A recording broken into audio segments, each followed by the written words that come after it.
Alright folks, welcome to this exciting video where you once again join me in the wildlands. Here, that's the wrong way actually.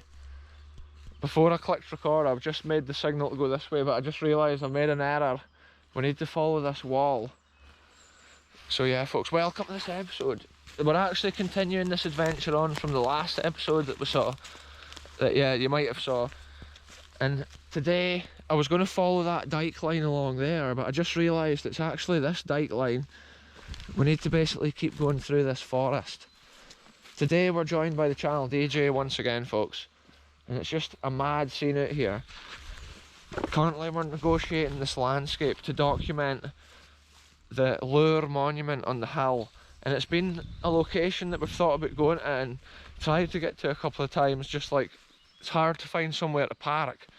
So as you may have seen from the last video, we've just been up documenting some abandoned history on this hill at Lour, and now we're just kind of taking a crazy route through this almost jungle-like environment to get down the other side of the hill to the Lour monument.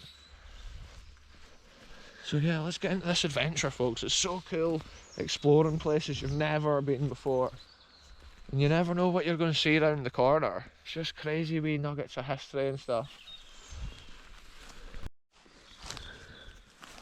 Look at this folks, this is the sort of real adventure that we bring you on the channel here. We're away to follow this ditch through to this light piece here. I'm keeping my feet close to the edge of it. We're literally just out here in trainers today. Look, there's remains of one of those balloons that floats about, like a birthday balloon. They end up all over the landscape here in Scotland folks, because they float away, and when they run out of gas or they burst, they end up down here. You see them all over the place in crazy areas. Just check this out, eh? We end up some mad places like, just to find the history and document the coolest things. This is mad folks, we're just coming out of this terrain here, stooping under the trees. It looks like there's an opening here though, and we're going to get through to it. Sometimes on these adventures you have to stoop down low like a deer or a rabbit to get underneath these trees.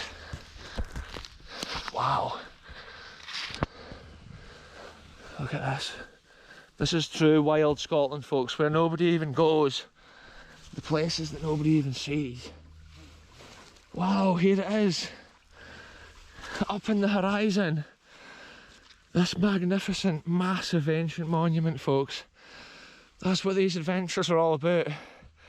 We traverse the craziest of terrains to make this possible, and the adventure is just so much fun. We've just come out of that thick dense forest right there. Check this out folks, we've made it to the top of this forest and we're now in line with the monument. We just need to go this final stretch. That was a crazy start to this video, climbing through that wild forest. And this forest we're in now is just a thin forest of old beech trees. Probably quite ancient. A couple of hundred years ago. Maybe these were planted near the time when this monument was built. What do we know about this monument? Do we know history on it? That's what's so crazy about these adventures. Sometimes we see something and we love to go to it and explore it and uncover the history as we explore. Check that out folks. Seeing views like that makes walks worth it when you go up a hill. You can see so far way over into distant lands of Perthshire and beyond. And then over this way it'll be the glens, the Angus glens, leading on probably like Glen Esk and stuff over at this side. And like the distances you can see from the top of these hills is just mad. And once we get to this monument it's going to be even better, because we'll be able to see like all the way around. Whoa, nearly tripped on a stick folks.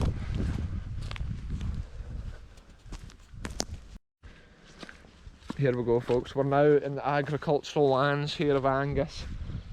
Transversing Lour Hill here.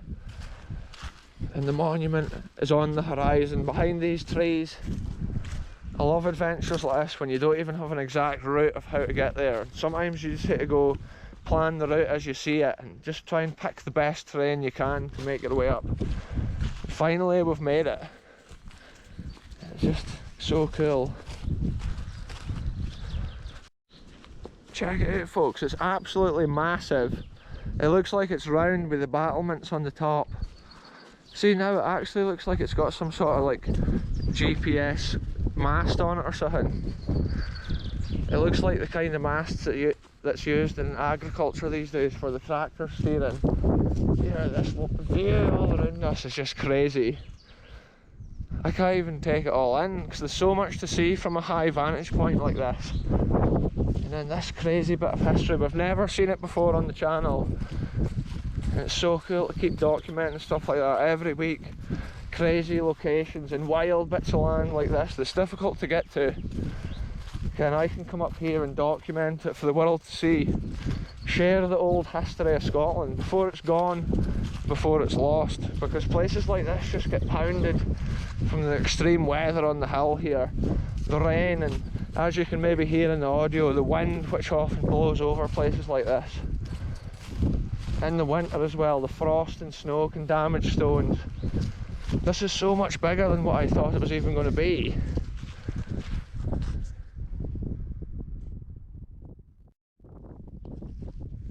This is mad, folks. The outer dike line here is made with dry stone construction. It's a dry stone dike. So cool to see. And the way these green fields are rolling out over that land, it's just crazy. All these beech trees probably planted in the 1800s or maybe before it. You can see so far, you can see right out to the North Sea in the distance this direction. So many of the Angus towns and villages can be seen from this hill. Wow, this tower is so special. Here, the view from over here is almost worth getting the walk. Even if there was no tower here, it would still be a special place to stand. You can see the reason why they've chosen to build the tower here. Wow, look at all these hills there. That must be the hills between like Forfar and Brechin and stuff like that.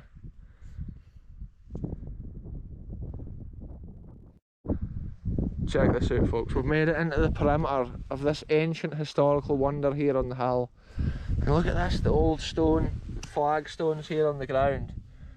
Just think what people may have walked up here at an ancient time.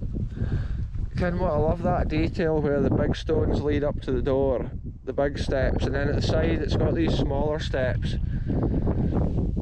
Look, you can actually see that's been an ancient detail, I believe, carved in there. Like a pattern. Yeah, look, there's been that detail on every second stone. Yeah, there's graves up here, eh? That's what I thought. I was thinking that's what this is. It'll be the burial ground for the estate. Look at this. There's all like square cutouts and stuff in the stone. It's maybe been the last offcuts of the tower they've used for this. Yeah, look at it, folks. Let's take this in when we're up here. We've walked all the way up this hill, so let's look at the detail. Even though it's super windy at this point. Look at the door. There's probably a wee spiral staircase takes you up there. I'll go around this side out the window. There's actually been 2 windows as well. And look, they've had shutters. You can see the last remains of the hinges there. Put into the stone with the lead. You can still see the detail when the stone was carved. I love looking at that and imagining it when it was first put in, first constructed. The detail of the stone around the top as well, it's so interesting. It would be a special view if you stood on top of that hill, that construction there looking over. It must just be a magical scene. You can see the massive like mountains in the distance, miles away. That must be Perthshire and beyond almost doing that way. And then leading all the way around, folks. Look at this view. It's fine at this side of the monument because there's less wind. Let's take a look at these graves from an ancient time. Often estates would have places like this where they would bury the people from their families and stuff, and they would have a quiet area where they could come up here and remember them. Yeah, all from the late 1800s, the channel DJ's saying. See, look, 1979 is that there? 72. Oh aye, 72. So that shows that that's not too old. Oh aye, look, Carnegie of Lour. And always to landowners and estate owners, we come with the greatest of respects when we're coming to document places like this. It saves the history for generations to come. And even people all over the world can see this, get an idea of the magnitude of some of these gravestones and the sort of places that they're built. And I'm blown away by the view right around this place. The way all these walls and stuff's constructed as well. It's just a mad spot, and that tower as well, it's so cool. It would be so cool to like stay up on top of the hill overnight in a tower like that. I wonder if maybe old estate folk did that over the years at all. Look at this folks, the daffodils up here on the hilltop are starting to come out. And that shows the spring environment that we're once again in the middle of here. Isabella Carnegie is the name on that one there. Yeah, it's some ancient graves, folks. Like, look at the stone this one's constructed out of. 1965.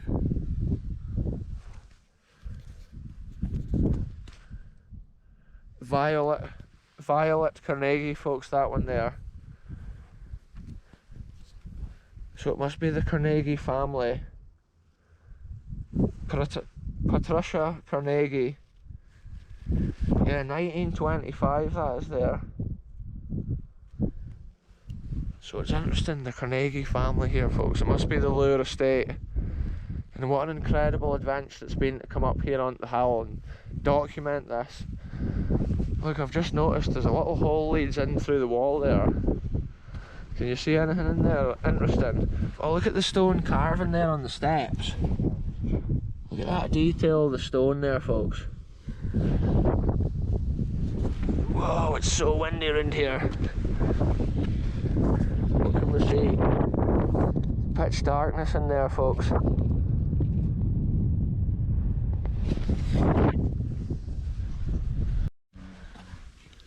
Check it out, folks. What can we see in this one? Anything at all? No, really, it's so dark. That'll just be like air vents. Maybe even underneath the floor. Yeah, the floor height could be higher than that. Wow, what a crazy adventure. Getting up onto this hill was an absolute madness. It's been so cool.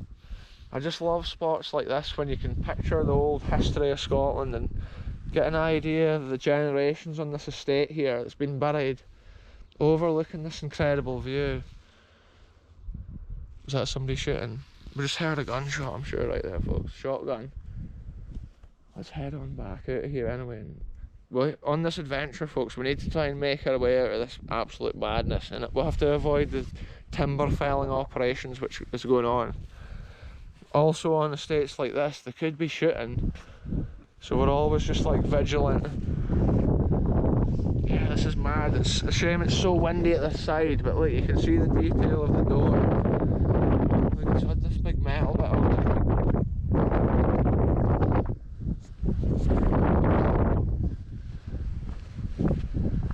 And then the gate posts have got these fancy big stone balls on them. And look at the detail of the old ironwork here. Look, this is how corrosion takes over, folks. With the water running down, sitting in this edge here, it just corrodes right through. That's how gates and stuff end up just like falling apart after a few years. But that, you see that all over the place in Scotland, like with the wet conditions it's often around here. So there we go, folks, more history documented on the channel. I love seeing it. I've said it already on this video, but you can just imagine the people maybe that constructing that in the 1800s. Every time we've been on adventures around Angus and stuff, we've looked up at this and said we'll have to try and go up there, but trying to find a route is quite difficult because obviously it's all private estate and stuff down that side. Once I found out a proper road to get up here, it was so cool to come and get it done. It's another place like ticked off the list. When I see it in the distance now, I know what's up here, whereas before I used to always wonder. But it's a super cool monument. It must have been interesting, it must have been a lot cooler when it had the windows, but I think at a certain time landowners got taxed per window in their building, and that's how mansion houses and stuff often have like fake windows painted to look like a window, and that's how windows in properties like that often got bricked up as well. It was the old window tax of the land.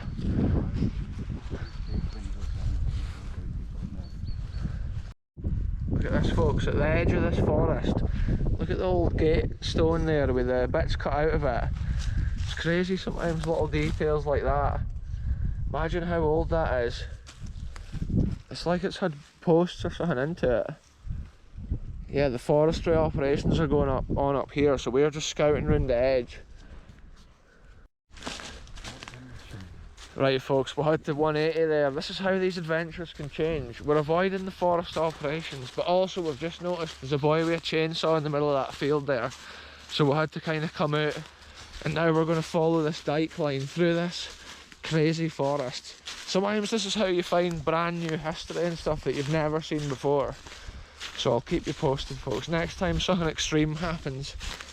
We're just unlucky this time that they've been doing the forest operations here, or it would have been an easy walk.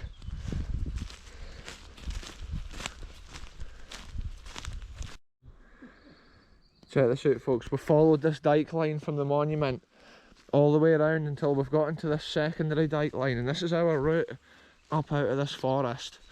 We came down here in the last episode when we were visiting those other ancient historical wonders up this hill at Lour.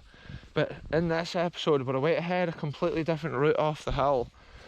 So stay tuned to see what else we find, because there could be some other wee like nuggets of history hidden that we've never seen on the channel. And that's what's cool about these adventures. I just love the way the moss takes over all this stuff, over the stones and over all the fallen trees. Turns everything into that green colour, which is just crazy in the spring.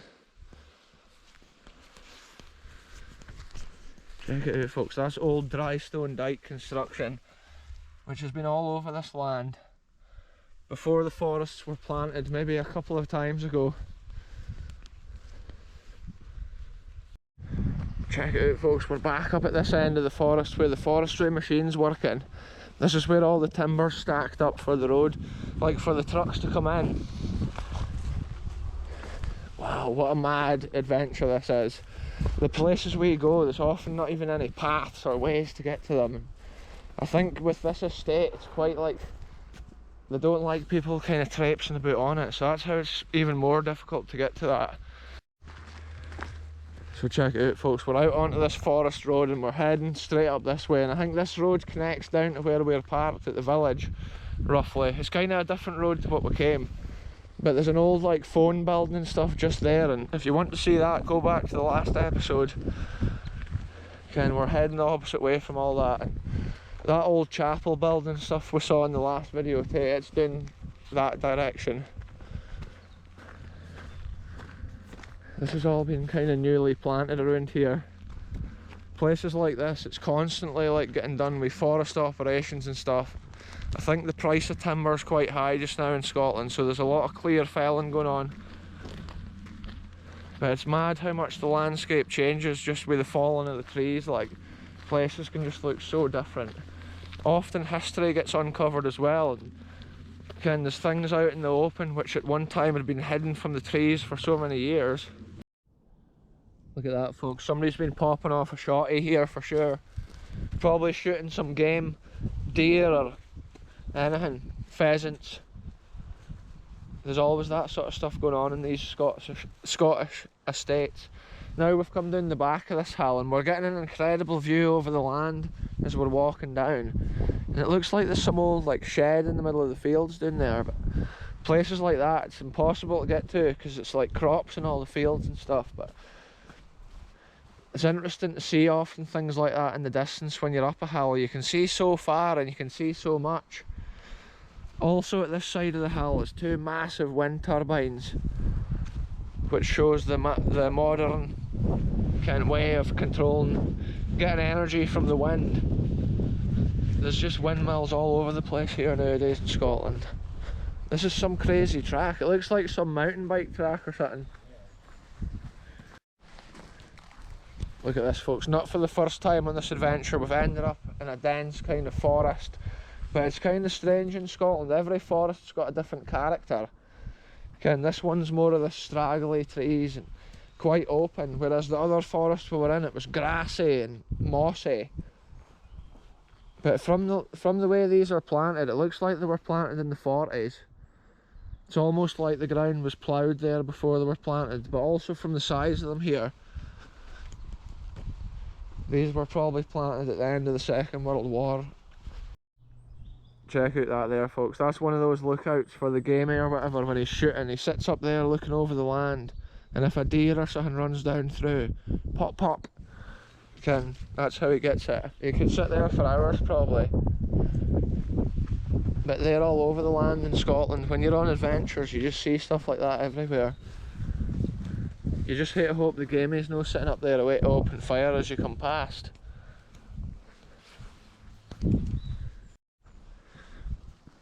Here we go, folks. We've made it out of this wild hill environment that we were in, and we've made it kind of back to a decent road again, a decent track.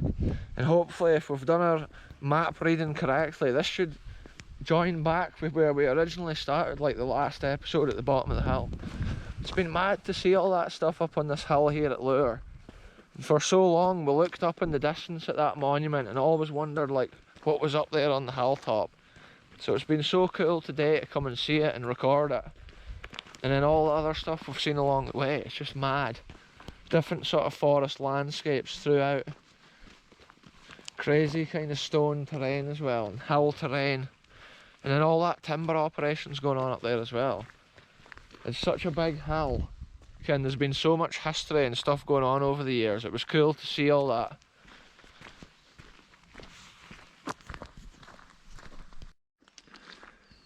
Check this out, folks. This is the same little corner that we, at the start of the last episode, we actually headed up that way. And today we've just come down this way. So that shows how we've circumnavigated this hill to document the abandoned history in this area. So check it out, folks. This is the gate that you have to walk around if you want to go up to those ancient wonders on the hill here at Lour. We just headed straight up this track onto the hill. It says private road, no unauthorised vehicles, but obviously if you're on foot, you're probably alright going those places. You just have to watch out for timber operations and stuff like that going on in the glens, and sometimes gamekeepers as well. It depends what day of the week you're there, but days like this they can be shooting for sure. Anyway, that's us back at the main road, folks. My car's just parked along here at the Inverarity Hall. Check this out, folks. We've made it back as far as the Inverarity Hall and the little Inverarity Church, and this is where I parked. What have we got here? Grey alert. Yeah. That's the grey squirrels, folks. We love the red squirrels here, but the greys come over and eat the food, and they're a lot stronger. They take out all the red ones, but I see a lot of red squirrels, to be honest. I've not seen a grey one for a while. Like Inverarity Community Council. Crazy. Some of the interesting things. Anyway, folks, we're ending this one here. Thanks very much for watching. I'll be back very soon with the next one. Goodbye for me and goodbye for the channel DJ, by the way. It's been a cool adventure. We've seen some stuff we've never seen before. But like I say, we're ending it, folks. So yeah, see you soon.